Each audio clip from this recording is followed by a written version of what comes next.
황장수의 톡톡톡 어게인 베니제. 오늘도 베니제 대표 모시고 이야기 나누겠습니다. 예, 반갑습니다. 예. 자, 오늘 이 송희영 조선일보 주필 지금 언론을 청와대 관계자가 부패 기득권이다 이렇게 지칭했고, 그것이 결국 이 조선일보 송희영 주필이다 이렇게 나왔는데요. 우병우 수석에서 이제 언론 부패로 던졌습니다. 자, 1라운드는 우병우 수석의 의혹을 조선일보가 제기했고, 2라운드는 이 송희영 주필을 부패 기득권이라고 청와대가 이제 이름까지 직접 까는 단계에 이르렀습니다. 이후에 이 싸움이 어떻게 갈 거라고 보십니까? 일단 언론의 이 숨겨진 이 어두운 모습이 거의 온천하게 드러났고, 예. 이른바 언론계 내에서도 야 저건 좀 심하다는 좀 평들이 있어요. 그러니까 솔직히 얘기해서 메이저 언론사든 마이너 언론사든 나가서 얻어먹고 다니는 거는 좀 아주 보편적인 일입니다. 일부 언론인이 아니고 사실은 그건 다라고 봐도 될 정도로. 얻어먹고 골프 치고 이건 다잖아요. 술 마시고 밥 먹고. 얻어먹었으니까 잘 써주고 그런 건 아닐 수 있지만은 이게 문화가 그렇게 되다 보니까 이제 그런 게 있지만은, 야 이번에 송희영 주필 같은 경우는 초호화 유람선을 타고 이태리와 그리스, 야 이거는 정말 진짜 좀 보편적인 현상은 아니에요. 그래서 야 저런 것도 있구나 하는데, 문제는 최근에 그 젊은 층을 막 강타한 그 영화 내부자들이라고 있지 않습니까? 그 영화에서 이제 그것도 아마 주필이었을 거예요, 아마 그 언론사. 그리고 그때 아마 제가 본 영화에서 조선일보로 상징하는 신문사 같은데, 그 신문사 주필이 재벌하고 이렇게 브로커 일을 하고 정치 권력과 재벌을 연결시키고 대권을 만들고 실제로 자금을 움직이고 그랬을 때, 언론계, 조선일보 그때 기자들이 그때 그런 식으로 얘기했다고요. 야 이건 너무 왜곡이 심하지 않냐, 그 언론계에 대한 이제 비난이. 근데 솔직히 제 입장에서 대학생들 만났을 때 저거 전면 거짓말이란 말은 못하겠더라고, 그 영화에 대해서. 근데 이제 지금 이 송희영 주필이 하는 행태나 영화 내부자에 있었던 그 백윤식이 주연했던 그 주필 행태랑 무슨 차이가 있냐는 거죠. 그리고 분명히 좀 극단적인 사례긴 하지만은 저게 완전히 정말 송희영 개인만의, 그러니까 다른 언론인들은 저거 절대 안 하는데 혼자만 했냐, 또 그렇게도 답하기가 좀 어려운 부분이 좀 있습니다. 그래서 재밌는 기사가 우리 미디어치에서 올라와서 그런데, 그 진중권 씨하고 저 중앙일보 김진 논설위원하고 논쟁을 벌였더라고요.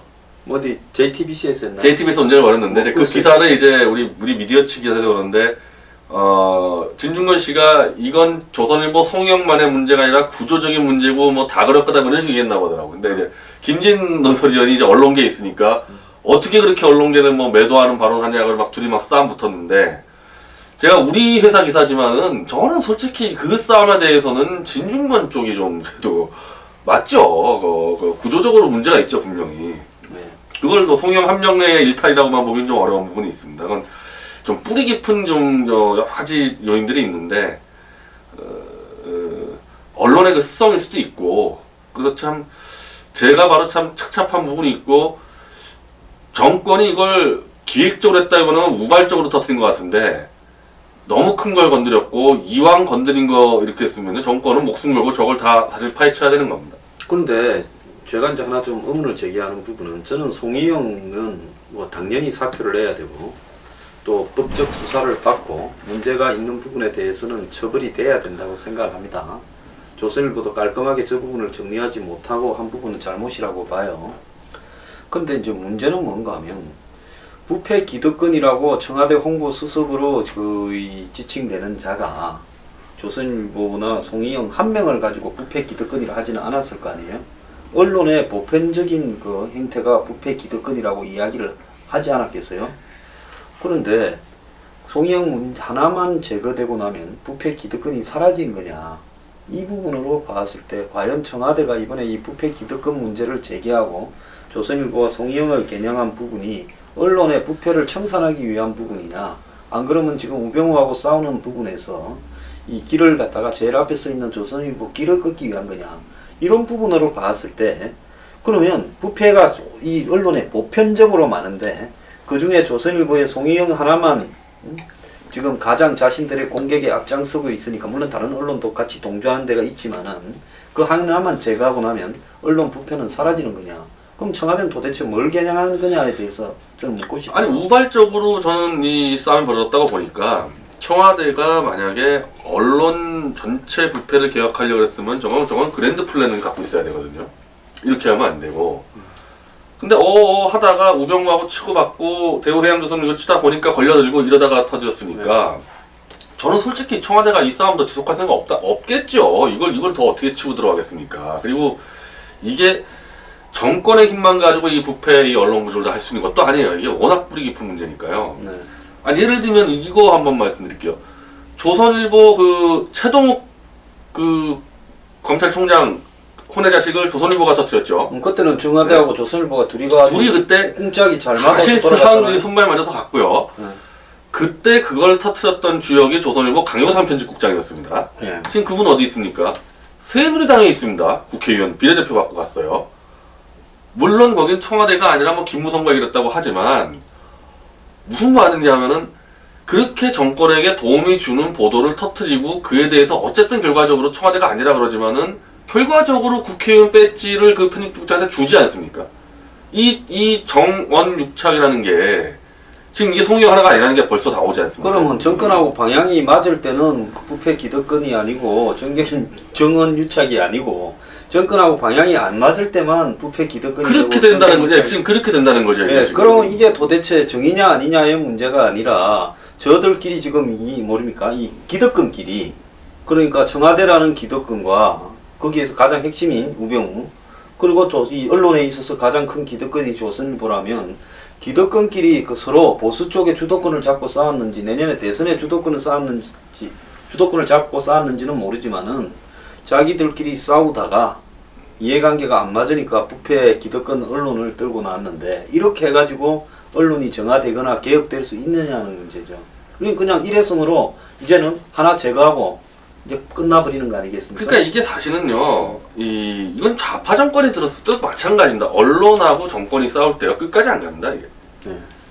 서로 자존심 하다가 대충 합의해가지고 서로 명분과 실리 받고 빠졌단 말이에요. 대부분 노무현 정권은 뭐 조선일보하고 세게 싸웠냐, 그 말만 떠들었지 결론 개혁한 게 뭐가 있으니까 노무현 정권에서. 옛날 BJ 정권 때 조선하고 동아에서 국세청 동원해서 한번 그 세무조사를 한 거밖에 없죠. DJ 정권도 마찬가지입니다. 예. 그러니까 이게 왜냐면 법이나 제대로 언론이 개혁되는 게 아니라 아주 고질적으로 좀 잘못된 문화가 있는 거예요. 언론과 우리 이 권력과의 관계에서. 예. 아까 지금 강효상 편집국장인데 이분 뭐 어떻게 비난한 것처럼 들리지만은 언론 출신이 국회의원으로 이렇게 많이 들어가는 나라가 없어요.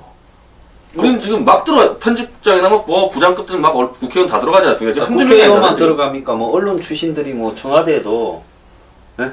다 차지하고 이번 정권에 조금 덜 들어가서 그렇지 과거에는 이건 뭐 수십 법조인들이 비서관- 많이 들어가서 그런 건데, 예. 그러니까 뭐 청와대에서 홍보 라인까지는 그렇다 치고, 자 지금 국회의원 지금 언론인 출신은 뭐 대표적으로 지금 서청원 의원 지금 그 조선일보 기자 출신이죠. 그리고 이번에 강의상 편집국장도 이번에 들어갔고, 저 야당에도 뭐 MBC 노웅래 의원 들어가고, 저 최문순 저 강원도지사 올해 국회의원 할 때는. 예.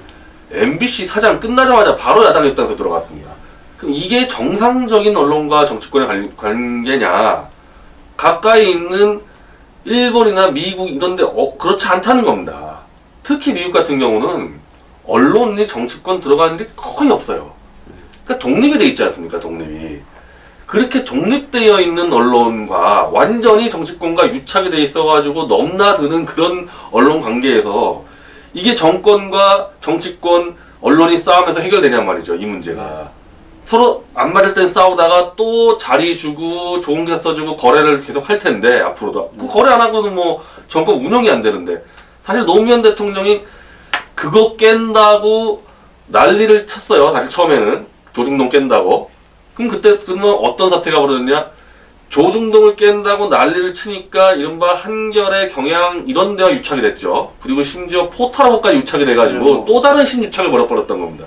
그러니까 이게 누구를 죽이겠다, 못 봐주겠다 이렇게 해결된 문제가 아니라는 겁니다. 그래서 이번 싸움 같은 경우는 쉽게 얘기하면은 조선일보가 역습을 당해가지고 뭐 거의 그로기 상태로 갔죠. 그 송영 주필의 행태가 제가 말씀드리지만은 그 좀 얻어먹고 다니는 언론인들이 볼 때도 저거는 정말 심한 거였거든요. 그리고 이제 검찰 수사까지 끌려가다 보니까 그것도 조선일보의 편집국장이 이 기사를 관할하지만은 주필과 발행인 편집인은 상징적인 존재거든요. 그냥 수장이 날아간 거랑 마찬가지입니다. 이게 얼마나 큰 타격을 받았습니까, 조선일보가. 근데 그게 언론개혁으로 이어지진 않는다는 거죠. 우리 저 상태에서는 이제 조선 같은 경우는 좀 아마 숙이는 대로 갈 거고, 좀 싸움을 멈추고 싶어 할 수 있어요, 조선에서. 근데 그건 조선에서 얘기죠. 언론의 습성은, 뭐 그건 검찰도 마찬가지고, 이게 상황이 좀, 이거 좀 우리 전체가 좀 위험하다 싶으면 또 이게 단체로 또 뭉치는 좀 경향이 있어요. 그래서 이게 사방팔방 이제 팀이 꾸려지는데, 오늘 그 동아일보의 황호택 논설실장이 이제 송희연 주필이 물러나니까, 바로 우병우 수석, 너도 물러나 칼럼이 들어갔습니다. 동아에서. 저기 얼마 전까지만 해도 1라운드에서는 동아일보는 우병우 수석 좀 편에 서서 조선을 같이 비판하지 않았나요? 중앙도 그랬었죠. 예. 중앙 동아도 같이 조선을 공격을 하다가 이제 송희영 주필이 날아가니까 이제 이건 정리가 됐으니까 자 이제 청을 공격하는 겁니다. 이제는. 그 왜 그러냐면은 현재 이 싸움 여론에서 이게 아주 굉장히 추잡한 싸움이 됐어요. 서로 터트린 싸움이 됐고 더군다나 이제 김진태 의원이 폭로한 부분도 그렇고요. 이게 잘 보면은 그냥 검찰 수사가 들어가서 조사를 하면 되는데 그 내용이 폭로가 된 거 아닙니까? 그러니까 엄밀히 말하면 이건 사찰이라고 얘기할 수도 있는 사안이 벌어진 거예요, 정권에서. 그러니까 언론인들 입장에서는 이 송희영은 이제 책임을 지지만은 야 저게 우리한테도 닥칠 수도 있겠다 생각할 거 아닙니까, 당연히. 네. 정권 길들여야 되는 거예요, 지금 동아하고 중앙은 일단. 그리고 이 부분에서 아직까지도 우병우 수석에 대해서는 국민들이 따가운 수사를 갖고 있으니까 동아 중앙이 전략적 목적으로 조선을 공격했지만은 그래도 또 이때 국민들에게 또 뭐 박수를 받아야 될 거 아니에요? 그 당연히 이제 청와대하고 우석과의 전쟁을 동아 중앙이 수행하게 돼 있다는 거죠. 그래서 저는 이 싸움에서 지금 했던 청와대의 글쎄 홍보팀이 했는지 민정팀이 했는지 그러는데요. 전 이건 잘못 프레임 짰다고 봅니다. 이 싸움 프레임 자체를. 송영 하나 이게 터트려가지고 날렸을 때 야 국민들이 정말 이 청와대가 이 부패 언론과의 전쟁을 벌이는구나 해서 박수를 쳐줄 거라고 생각을 했던지 그렇게 보고를 했으면 그건 잘못된 보고를 한 겁니다. 그렇게 되는 게 아니죠. 그렇게 되는 게 아니고 당연히 야 결국 이 더러운 보수 권력과 보수 언론과의 정말 추태스러운 싸움이 벌어지는구나. 환멸을 더 느끼게 돼 있거든요. 어제 조홍천이 보니까 찌라시를 인용해서 공개를 했더만요. 자기 SNS에서. 뭐라고 했는가 하면 자기가 청와대 공직기강 비서관으로 2013년에 있을 때 우병우가 검사장 승진 심사가 있었는데 거기서 탈락이 됐는데 그 우병우에 관한 자료를 다 인지하고 있다가 이 찌라시 내용입니다. 그러다가 이번에 이 국회의원이 되면서 조홍천한테서 우병우 역삼동 땅에 관한 자료가 나와가지고 조선일보나 조선일보가 앞장을 서면 두 개 언론이 앞서거니 뒤서거니 뭐 한겨레나 아마 경향 정도겠죠. 이렇게 하면서 판을 키웠다. 이렇게 이제 조홍천이 찌라시에 그렇게 돼 있는데 자기는 그렇게 한 바가 없으니까 이 문제에 대해서 뭐 법적 대응을 하겠다. 이렇게 이야기를 했어요. 아마 청와대도 이 문제를 바라보는 시각, 조선일보를 바라보는 시각에서 그런 어떤 측면에서 이게 전개되고 있다고 봤으니까 이걸 푸는 과정에서의 어떤 초점을 매우 굉장히 거칠고 조악하게 풀고 있다. 솔직히 말하면 이 우병우 문제가 아니고 지금 청와대가 이 부패 기득 언론을 대선을 앞두고 한번 정리를 하겠다라든지 아니면 이걸 갖다 공공 4대 개혁처럼 언론 개혁을 한번 하겠다고 마음을 먹었더라면 우병우 문제를 정리한 다음에 이 문제를 별도의 싸움의 장으로 우병우를 사표만 받고 장으로 해서 청와대가 파악하고 있는 부패 언론인들, 각 언론사의 뭐 주요한 발행인이나 주필 논설위원들이 어떻게 접대를 받고 어떻게 처신했는가 이런 자료들도 좀 있을 거 아닙니까? 대우조선 해양이 뭐 오로지 축자고 조선일보에 송희영 하나만 로비했겠습니까? 뭐 여러 가지로 다양하게 있겠죠. 뭐 사장 연임 로비라든지 각종 뭐 자기들이 돈을 가지고 오는 로비에 왜 저 회사는 이미 거들난 회사인데 솔직히 말하면 정부 돈을 갖다가 국민 세금을 수조 원을 털어부어서 그들이 안 나게끔 계속 만들어가는 거고 또 사장이 연임을 하면서 거기서 엄청나게 빼돌리고 있었지 않습니까? 그러니까 지 돈도 아닌데 로비 자금 수십억, 수백억 쓰는 거는 일도 아니었을 거예요. 차장입니까? 뭐 과장 하나가 180억 해먹은 회사잖아요.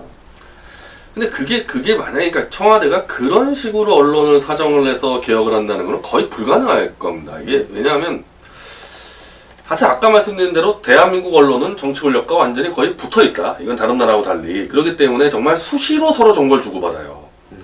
그 수시로 인사 추천을 합니다. 그건 웬만한 그 언론인 자서전을 보세요. 언론인 자서전이나 아니면 정치인들이 쓰는 그 뭐 선거 때는 책 있지 않습니까? 인사 추천은 누구한테 의뢰하냐면요. 바로 이 언론사 주필들이나 정치부장이나 자, 좋은 사람 천거해 주세요. 그리고 누가 추천을 받았어요. 그 검증을 또 언론인한테 또 의뢰합니다. 이 친구 좀 한번 알아봐 주세요. 그러면 그 수많은 지금 볼 때야 인사청탁 노비죠. 그러면 그 수많은 이 주고받은 정보 중에서는 선의로 가는 것들도 수두룩합니다. 이게 구분하기가 쉽지가 않습니다. 이거를 늘 그렇게 해왔기 때문에. 그러니까 말씀하면은 예를 들면 미국 백악관 인사를 하는데 뉴욕타임즈 무슨 칼럼니스트한테 추천을 받지 않는다는 거죠. 미국 정치 문화에서는 독립돼 있으니까. 근데 우리는 그렇게 같이 가놓고서 이제 와가지고 너희들 너 인사청탁 노비했어. 그럼 진짜 이거는 웃기는 일이 벌어지는 거죠. 그러니까 정치권이 지금 이런 식으로는 언론을 길들 수가 없다. 어떻게 하면 좀 더 합리적으로 독립할 수 있냐, 훨씬 더 본질적인 개혁안을 내야 되는 거거든요. 지난 MB 정권 때 보면 조선 동아 중앙에서 한 명씩을 주요 간부 한 명씩을 차례대로 당시 청와대에 수석으로 임명했지 않습니까? 기억나죠? 동아에서 이동관 수석이 예, 했었고, 조선에 김효재, 정우석 했었고, 조선에 중앙에도 또 한 명 있었지 않습니까? 김두 수석이 했었고, 예. 그거는 세 개를 공평하게 안 해주면은 한쪽이 난리치니까. 그러니까 그렇게 해왔는데 그렇게 해온 부분들을 개인 하나 잡아서 족쳐버리겠다는 거는 그건 진짜 말이 안 된다는 될 수도 없는 거고. 예. 그 방송도 마찬가지입니다. 방송도 MBC, KBS, SBS 나눠서 인사를 줍니다. 지금까지 다 그렇게 했단 말이죠. 노무현 정권이든 김대중 정권이든. 자, 그러면 결국은 이번에 이 송희영 개인의 지금 일탈과 비리, 근데 송희영의 지금 일탈과 비리에서 범죄 혐의가 될 수 있는 부분은 향응을 받았다. 저 부분이 이제 이 언론사 간부가 향응을 받았다. 저 부분이 지금 이 뭡니까? 김영란법 이전에 향응을 받은 거잖아요.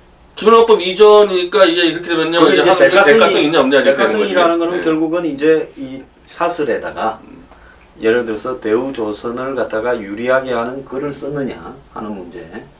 또 하나는 이 송희영이 청와대에다가 고재호 사장 그 연임을 또 그렇죠. 전화를 했다라는 부분. 또 송희영이 지금 그 뭡니까? 뭐 가족 회사에 박수환이 있다. 이 세 가지를 지금 관점에서 바라봤을 때 저는 이거는 매우 잘못됐고 옷을 벗을 이유가 충분하고 검찰 수사의 대상이 될 부분은 100% 충분하다. 그래서 계좌 추적이나 출국 정지를 할 만한 사안이다 이래 봅니다. 여태까지는 언론 내 힘 있는 고위 간부니까 주요 언론에 그게 아니었겠지만 그렇다면 지금 송희영한테 주어진 것은 혐의입니까 범죄입니까? 지금 근데 이제 만약에 이게 지금 기사들이 많이 공개되지 않습니까? 네. 기사들. 그거 사실은 증거가 될 수가 있죠. 충분히. 예? 뭐 지금 기사들을 사실 대우조선 그 현 경영진에게 워낙 유리하게 쓴 것들이 많기 때문에. 근데 만약 그게 아니 근데 그게 지금 시점에서 봤을 때 범죄냐는 거죠, 혐의냐는 거죠. 그 저는 이건 뭐 범죄가 될 수 있는 뭐 충분한 근거가 될 것 같아요. 그렇다고 지금 이제 이 확정은 된 건 아니잖아요. 근데 뭐 수사해가지고 뭐 나올 텐데 예전에 이제 김영란법이 없었을 때는 이렇게 입증을 하는 거고 이제 이 김영란법이 9월부터 적용이 되면은 유람선에 타는 순간에 범죄죠. 그때는 뭐 대가성을 받든 안 받든 이제 그렇게 되는 거죠. 이게. 그런데 내가 하나 지금 하고 싶은 이야기는 송희영이 지금 여러 가지 혐의를 던졌고 그 혐의의 대부분이 사실일 걸로 보이는데 송희영은 옷을 벗었잖아요.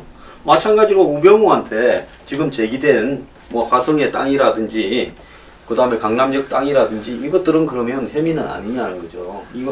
그러면 이거 송희영에 제시된 의혹과 지금 우병우에 제시된 의혹 중에서 어떤 것이 더 확실하고 어떤 것이 덜 확실하냐 이렇게 이걸 가릴 수 있냐는 거죠. 왜 이 말을 하는가 하면 혐의만으로 옷을 안 벗긴다고 이야기하기 때문에 하는 거예요.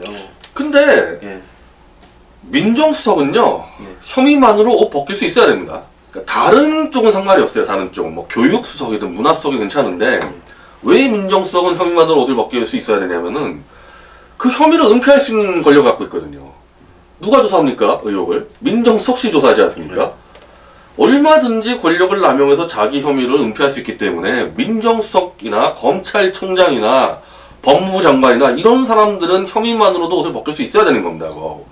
그렇게 하지 않으면은 지금 검찰이 수사하고 있죠, 우병우 수석을. 만약에 무혐의 나왔다. 그 당연히 이제 우병우 수석이 뒤에서 배후로 조종해서 수사를 이렇게 될 거 아닙니까? 그거 그대로 믿을 국민들이 몇 명이나 있겠어요, 그거를. 그래서 혐의만으로도 옷을 벗길 수 있어야 되고, 도저히 그거는 아니다 그러면요, 바로 직무정지까지는 가야 된다고 주장하는 거 아닙니까? 그래야지 뭘 할 텐데, 검찰 수사 결과 진짜 무혐의 나왔다.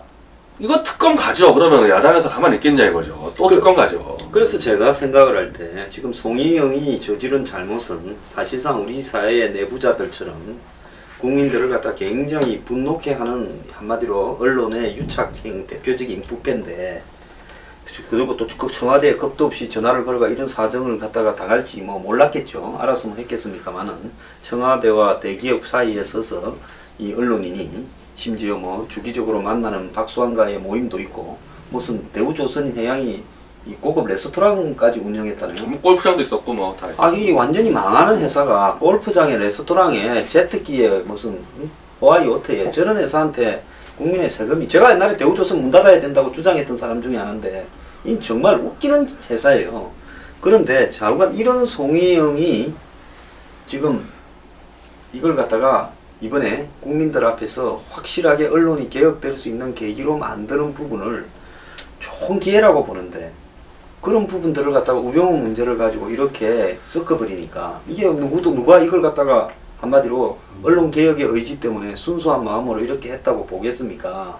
이렇게, 그리고 김진태가 폭로하는 것도 이 시골 할머니가 봐도 어설플 정도로 폭로를 했어요. 모양새가 안 좋다고 봅니다. 왜냐면 이게 이 송희영이라는 사람이 어쨌든 민간인이잖아요, 문제는. 그러니까 이게 좀 김영란법부터 헛갈리게 되는 건데, 막강한 권력을 휘두르지만은 이 사람의 권력이라는 게 공적 권력을 가져와서 휘두르는 게 아니라 민간 권력이거든요. 그 민간인의 어떻게 보면 생활을 공적 기관인 국회의원이 폭로한 거 아닙니까? 네. 거꾸로 됐죠. 이거. 차라리 검찰이 지금 압수수색을 검찰이 하면 되는 거예요. 검찰이 알아서 하면 되는 거지. 그리고 박수환이 조사를 하면서 예를 들어서 뭐 이렇게 이 박수환이 조사를 하면서 송희영이 지금 여러 가지 혐의가 같이 여행한 걸 등장이 됐다라는 부분을 자연스럽게 끄집어냈더라면 이 문제가 훨씬 더 모양이 좋았을 건데, 그것도 폭로도 뭐 처음부터 조선일보 송희영이라고 하지, 뭔 S사 무슨 유력 언론에 S주필 이렇게 이야기를 해가지고 저런 식으로 하느냐, 참.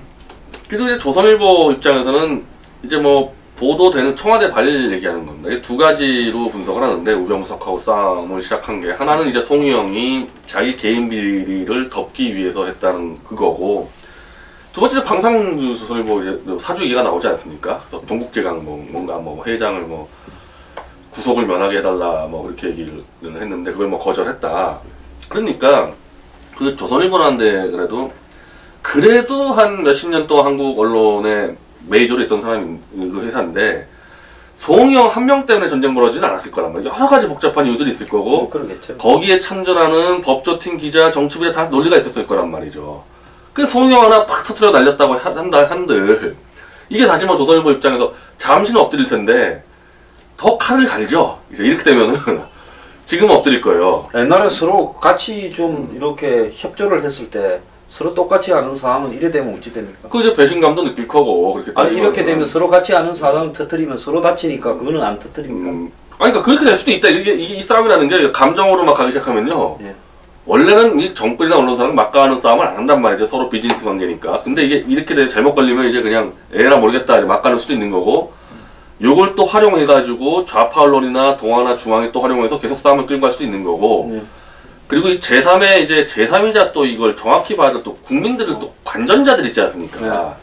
그냥 이것도 자기들끼리 밀실 넘어가는 것도 그냥 놔두지 않을 그 사람도 있는 거고, 판이 벌어진 겁니다. 판이 벌어진 거예요. 그래서 송희영 하나 딱 겁주고 날린다고 해결되지 않는다는 거죠. 오히려 판 더 커질 수 있는 거죠. 그러면 지금 이제 1라운드는 조선이 이 칼자루를 잡았고, 2라운드에서는 청와대가 반격을 해서 성공을 했고 송희영을 날렸고, 그러면 이제 3라운드는 이제 어떻게 진행이 되겠습니까? 아까 말씀드린 대로 한겨레부터 경향, 그리고 이제 이 조선중앙이 거의 총공격을 퍼볼 겁니다. 우병우석 관련해서. 그리고 검찰 수사가 들어가고 있지 않습니까, 지금 또. 검찰이 여기서 제일 중요한 게 제가 이야기를 했습니다. 송영이 조사 딴 거 할 거 없다. 하나는 이 정강이라는 법인하고 송희영이가 아니라 그 우병우 하나는 이 지역 이 화성의 땅이다. 땅은 그 차명이 확실하게 보이는 정황들이 너무 많겠고 지금 성남시가 화성시가 그걸 갖다가 고발하겠다는 거 아니에요, 차명으로.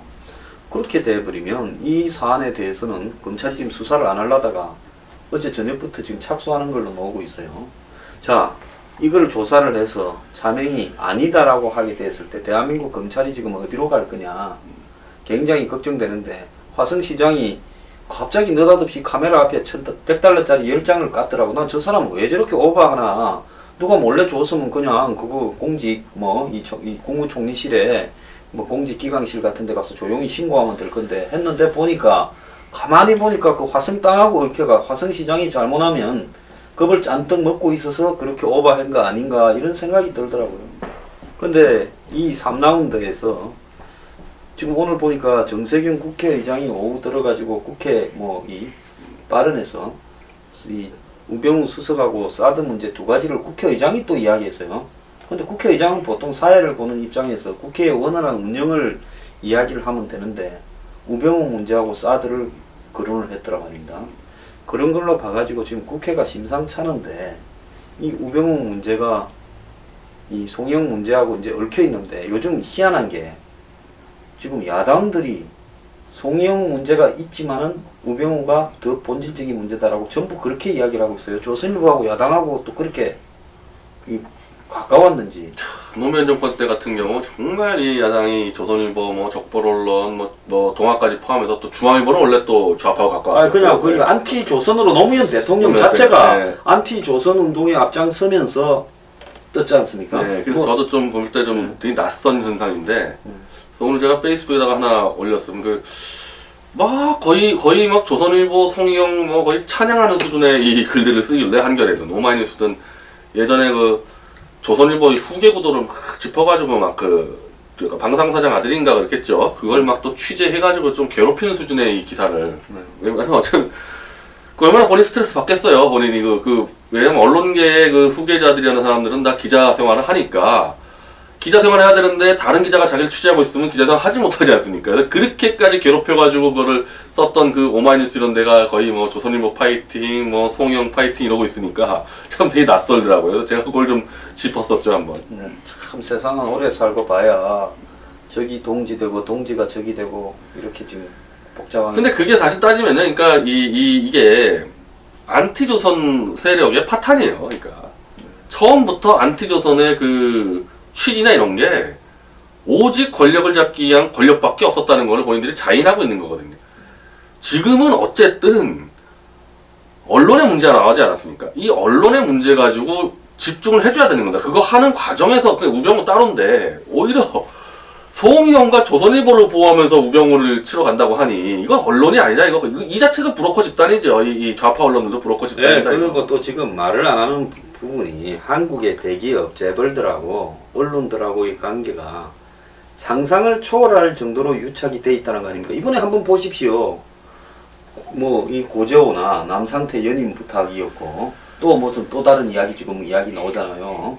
그런 식으로 거의 무슨 사면 복권하는 사람을 갖다가 유력 언론사들이 무슨 좌지우지 한다든지, 또 야권이 집권하면 또 야권의 새 매체가 또 좌지우지 한다든지, 이런 식으로 언론이 이 대기업하고의 관계에서 아주 그냥 엄청난 지위를 가지고 돈으로서 대기업이 언론을 움직여 가지고 자신들에게 굉장히 유리한 환경을 만들기도 하고, 사면 복권, 그 다음에 아까 이 공기업들 같은 경우에는 연임, 또 더 나아가서 이 검찰 수사에 대한 어떤 이 블로킹, 온갖 청탁을 언론들을 통해서 재벌들이 다 하고 있다. 이래 봐야 되는 거 아니겠습니까? 근본적으로 사실 아까 말씀드린 대로 왜 대한민국 언론은 이렇게 권력에 붙어 있을까? 다른 나라 안 그러는데 조선시대 때의 사관원이라는 제도가 있잖아요. 사관원이 홍문관하고 사헌부하고, 이게 이제 사관원은 왕에게 직원을 하는 그 자리고, 사헌부는 왕의 잘못을 이제 사증기하는 거고, 그리고 홍문관은 왕에게 교육을 하는 기관인데, 이게 대한민국 언론의 뿌리라고 이제 얘기를 하거든요. 근데 처음부터 이 왕이랑 권력에 붙어 있는 이 부분이다 보니까 다른 나라하고 완전 달라요. 그러니까 인사 추천을 하고 인사 청탁을 하고 누구 사면시켜달라 이렇게 이 언론사가 가서 그러지 않는단 말이에요, 다른 나라들은. 근데 우린 그렇게 한다. 그때부터 이어온 뿌리가 잘못된 방향으로 지금 응용이 되고 있는 것 같아요, 이게. 그리고 이건 하루아침 해결될 수는 없습니다. 이게 워낙 그렇게 해왔기 때문에 하루아침 해결될 문제는 아니고, 좀 저도 막 고민 중이에요.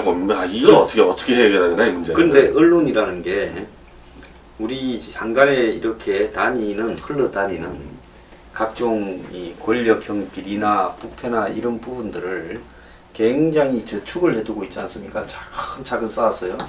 그래서 초반에 정권이 힘이 있을 때는 그런 것들을 절대 터뜨리지 않다가 정권이 이제 말기에 가거나 대선에 정권 교체기가 되면 언론들이 그걸 이제 저금통에서 꺼내서 터뜨리는 이런 부분들이 굉장히 많잖아요. 자, 그러면 도대체 청와대는 앞으로 어떻게 하려고 판을 이렇게 벌여가면서 지금 새누리당 안에서도 지금 우병우 문제에 동의하지 않는 사람이 많고, 지금 뭐 조사를 했는데 50명은 우병우 옷 벗어라, 44명은 노코멘트, 14명은 뭐 우병우 옷 벗는데 반대, 이렇게 말을 했다는 거 아닙니까? 나머지 연락이 안 되고. 자, 그리고 또 지금 당에도 지금 문제가 복잡해서 입을 다 닫고 있고, 그 다음에 보수 언론하고 또 싸움 벌이고 있고, 또 상당히 많은 언론들을 긴장을 시키고 있고. 자, 이걸 이길 수 있는 게임이라고 보고 다 겁을 줘서 이참에 길을 다 꺾어버려서 내년 대권 창출 구도까지 가겠다, 이런 생각을 하는 것 같습니까? 뭡니까? 그 생각하고 있으면 정말 그건 큰일 나는 겁니다. 왜냐면 그 싸움은, 이런 식의 싸움은 청와대가 이길 수가 없어요. 네. 일단 임기 말이고, 이건 임기 초에, 저는 언론개혁할 때 이런 식으로 하면 안 된다고 보는데, 만약 이렇게 하겠다 그랬으면요, 임기 초에 민정수석 털어서 먼지 안 나온 사람 앉혀가지고 그냥 무자백에 갔어야 되거든요. 근데 이거는 거의 유사한, 지금 뭐 송희영이나 우병우나 뭐 국민들 볼 때는 거의 유사한 이 부패 기득권 세력이 치고받고 있는데, 이걸 어떤 국민이 이걸 동의하겠습니까? 이 어용 그 자칭 보수를 빼놓고는. 이거 안 돼요. 그리고 제가 했지만 언론들이 이해관계가 이 부분은 맞아 들어가고 있어요, 지금 전체 언론사. 야, 이건 좀 청와대가 그러면 언론이 사찰하겠다는 얘기냐. 그래서 동아든 중앙이든 또 좌 언론들은 일제히 공격을 들어올 건데, 그걸 다 어떻게 막습니까? 청와대 홍보팀이. 이 싸움은 우발적이었다 그래도 사실은 굉장히 위험하게 가게 되고, 이거 잘못 정리되면 정말 난타를 당하는 거죠. 난타를 당하고, 지금 이 청와대뿐이 아니잖아요. 이번에 내각에 인사한 거 보십시오. 저 김재수하고. 예, 이제 내각 인사로 좀 넘어가 봅시다. 예. 그러니까 세력 자체가 이건 이명박 정권 때부터 그랬는데, 도저히 이 보수 정권은 박 대통령이 뭐 김재수 뭐 얼마나 알겠어요, 개인적으로. 대통령 그 문제가 아니라 자칭 보수란 세력 자체가 다 이렇게 해먹었던, 거의 다, 이게 일부가 아니라 청문회 때 깔끔하게 통과되는 사람이 10명 중에 1명도 안 되는 그 세력이란 말이죠. 그런 세력이 무슨 언론과 부패와 전쟁을 합니까? 그게.